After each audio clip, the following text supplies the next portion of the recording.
as we go through mock draft season, you've seen all the national haircuts and jabronis and draftniks be like mocking an edge rusher to the Vikings in the first round. It's like, oh, gross-matos, Epinesa, Kavon Chason, there you go, boom, boom, boom. Got to replace Everson, got to replace Everson, got to replace Everson. But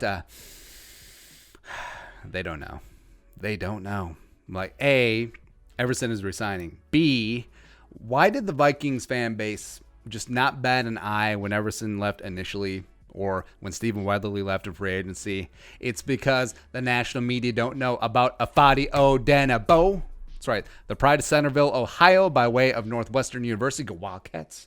The lean, mean, 7 sack and 26 pressure on 299 pass rush snaps machine. Woo! We know. So we said on here, we forgive the national media for not for just absolutely sleeping on Ifeadi. I get it. So the Vikings are good, especially if and when Everson comes back, takes on that Brian Robinson types, jack of all trades, do it all, veteran pass rusher role.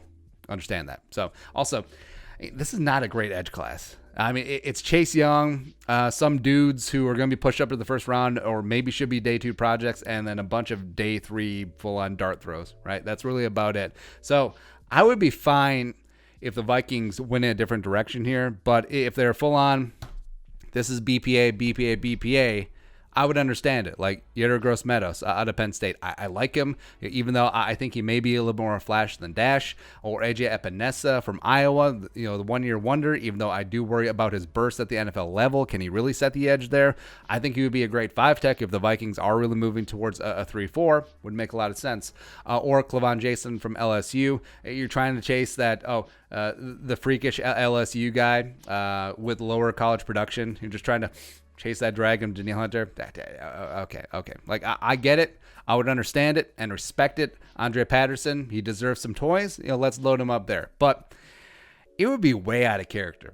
It would be way out of character for Rick Spielman and the way that the Vikings organization has operated for a long time. So the Vikings haven't drafted a first-round edge rusher since 2005, and that was Erasmus James from Wisconsin, and that did not work out for A, Badger, B, he was bad. Right, yeah. And since joined the Vikings in 2006, 2007 was his first draft, Rick Spielman has never spent a first or second round pick on an edge rusher, which is pretty damn impressive because Brian Robinson was a 4th rounder back in the day, but that was before his time. And then here's how Spielman has hit through an edge rusher since then. So 2010, 4th round, Everson Griffin. Pretty okay. Pretty good. 2014 third rounder Scott Crichton out of Oregon State, not so much. 2015 third rounder Danielle Hunter from LSU, okay. 2016 6th rounder Stephen Weatherly from the Vanderbilt University, as well as 2017 7th rounder, just a tweener sawed-off shotgun, just a highly productive, but don't know where he's going to play in the NFL. Ifeadi freaking Odenigbo.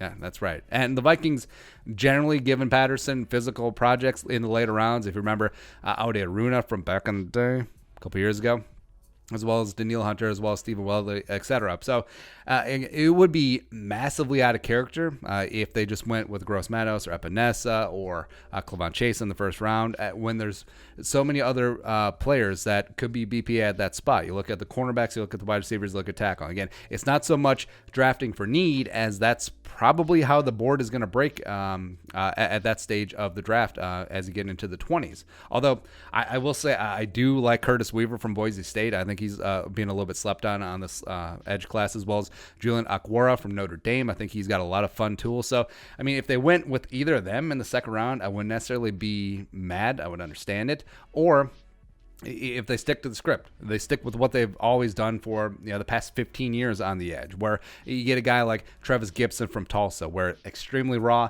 insane physical gifts, long, lean, very athletic, bring him in as a 3rd or 4th round pick and then sit him for a couple years, and eventually he takes over for Danielle or something like that. That's how the rotation works. Or Alex Highsmith from Charlotte. I really like him as well, coming in from a small school. Jabari from Florida is legit.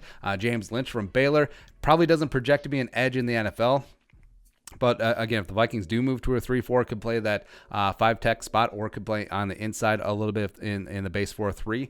So I'm overall in the edge class. I would like if they stayed the course, played according to Hoyle, but it would really, really shock me if they went edge in the first round. Just knowing from what the team needs, just knowing that Everson Griffin is probably going to be back, as well as Faith and Nafadio Denebo. So every time you see the national media, jabronis just mock drafting an edge to the Vikings first round, I always go like, I don't know.